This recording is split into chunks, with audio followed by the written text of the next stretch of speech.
following that blaze. 4 burned bodies have just been found in what is believed to be a migrant camp in San Diego's back country. The San Diego County Medical Examiner's Office says the bodies were found in a wooded area near Barrett Junction off Highway 94.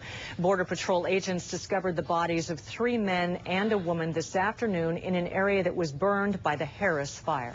2 people were found dead overnight in a burned-out house near Poway. They were the victims of the Witch Creek fire. We sent a crew there to investigate and found the entire San Pasqual Valley had been greatly affected. KUSI's David Davis has come back to the newsroom with that story. David?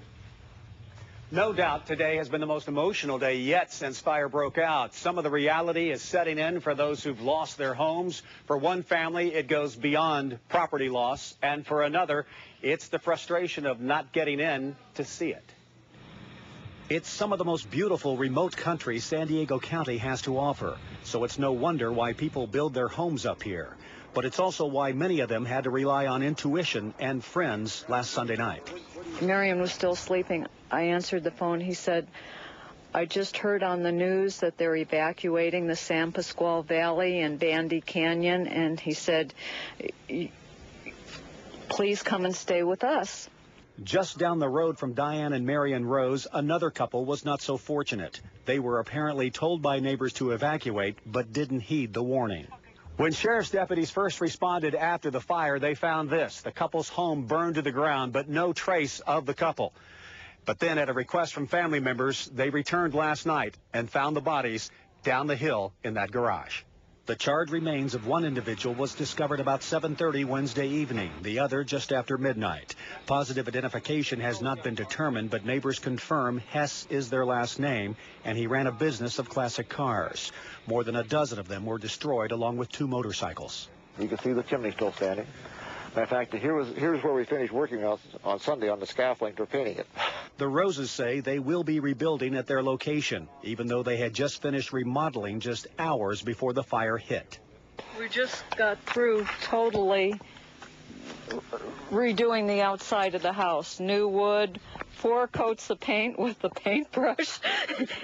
And we just finished on Sunday, and then it burned down. No one went through more of a roller coaster ride today than Gordon and Fran Saunders and their son, Matt Cooper.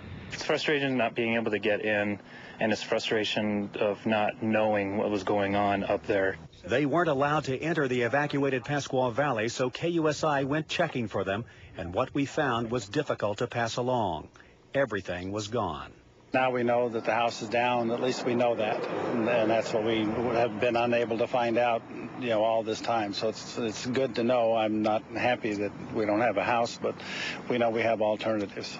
Matt was house sitting with his sister for his parents Sunday night when they realized on their own it was time to go. The wind started building up. The ash started falling a lot more. And then we heard it had jumped from you guys, the 67, and on to the Ramona Airport. And that's when I decided we need to get out of there. And good thing we did. They, too, will rebuild. We'll build what we want there, rather than what we moved into. So we're looking forward to that.